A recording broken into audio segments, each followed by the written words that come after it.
Donc, l'aîné a tous les anniversaires. Hein. On l'habille à Monoprix, dans les grands magasins. On le présente comme mon fils, c'est mon fils, ma fille. Mais il s'endort, c'est laurier.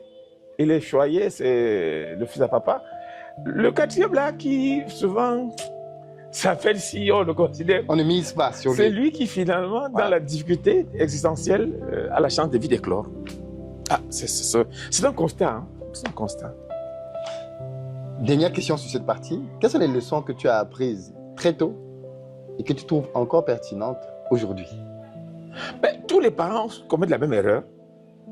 Ils ont l'impression qu'à faire un enfant, surtout le premier ou les premiers, c'est avoir déjà réalisé sa vie. Mais ils oublient que l'enfant, il faut l'amener, il faut l'éduquer qu'il ne soit pas un pot de fleurs, qu'il ne soit pas un héritier. Il faut l'amener à ce qu'il soit un combattant. C'est la vie de Dieu qui nous a rendu ce que nous sommes devenus. Malheureusement, nous avons tendance, toute génération confondue, à vouloir donner à nos enfants une vie tellement aisée dès le berceau et en essayant de leur éviter de connaître les mines de difficultés. Nos enfants naissent avec des bonnes à la maison, des garçons qui ne font rien. Et cela atrophie leur capacité à nos enfants ont des jouets achetés dans les boutiques. Nous, on ne nous achetait pas les jouets. Nous on essaie de faire des trucs pour nous divertir. Ça développait notre esprit. On admirait, on cherchait. Or, quand vous donnez tout à l'enfant, vous l'étouffez un peu. Vous étouffez un peu sa capacité à transcender.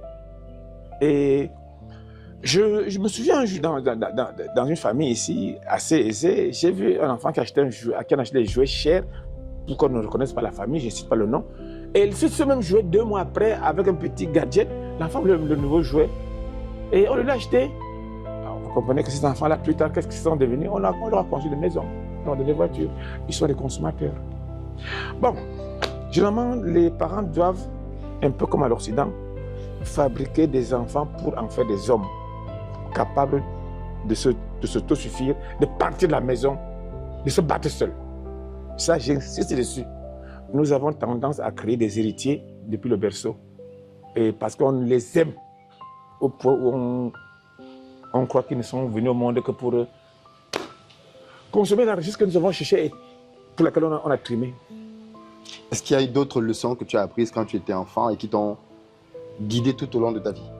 Oh, j'ai compris que quand j'étais enfant, il y avait la solidarité un peu dans notre époque parce qu'on était tous pauvres. La pauvreté entraîne la solidarité. Malheureusement, quand on est déjà un peu, quand on comprend la vie, on commence un peu à faire distinction entre père, oncle, cousin, tante. À l'époque, c'était ton oncle, ton père, on appelle tu papa, maman.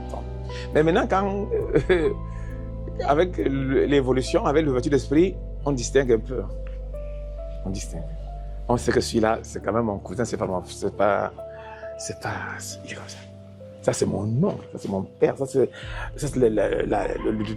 bref, l'évolution des mentalités fait que les gens raisonnent plus, font la distinction, savent qui est qui. La preuve que les enfants, par exemple, nés de différents parents, différents pères, par exemple, ils bagarrent, hein. Ça, c'est mon père qui m'avait créé ce que fait la maison. Alors qu'à l'époque, tout le monde était papa, maman dans la même maison, peu importe qui était l'oncle, le cousin. C'est des choses qui, à l'époque, j'appelais tout le monde mon père. Dans mon quartier, tous les papas, vous me tapez. C'était les papas du quartier. Nous étions des enfants du quartier. Et nos parents étaient les parents de tous les enfants. C'est une bonne chose ou pas? Oui, dans la pauvreté, ça va. Mais quand tu n'as rien à partager, on ne se jette pas. J'ai toujours constaté une chose, lorsqu'il y a déjà des biens matériels, comme me disait un ami à moi, je l'aime beaucoup, il se reconnaîtra peut-être s'il voit cette distinction. Il m'avait dit un jour, quand on causait, il a dit en patois, en bamileke, il avait dit « Ayomta, tala yuana ba yoma ». Ça veut dire, littéralement, quand on dit que c'est beaucoup, si ta part n'est pas dedans, est-ce que c'est beaucoup? Donc chacun cherche un peu sa part. L'individualisme commence à prendre corps en Afrique. Tu es l'enfant de qui? Il y a les actes de naissance où on met le nom du père et de la mère. On distingue déjà, alors qu'à l'époque, le père se contentait de tous les enfants que sa femme lui faisait. Ce sont ses enfants. Non, il y a eu beaucoup d'évolution dans beaucoup de domaines par rapport à notre époque. Alors, l'école. Tu tu en parles beaucoup. Tu as dit tout à l'heure que c'était le meilleur ascenseur social. Ouais. Pour ton époque, tu considères que tu allais très loin dans tes études. Oui. C'était le summum. Aller à l'université de Yaoundé avoir sa licence. Les doctorats, on allait les faire en France. Et quand on est arrivé après 4 ans à l'université au Cameroun, on ne faisait pas les doctorats au Cameroun. Donc j'avais atteint le summum. Et j'ai dit, tu vois mes enfants, faites plus que moi et demandez aux vôtres de faire plus que vous. Ah ouais. À chaque époque, c'est limite.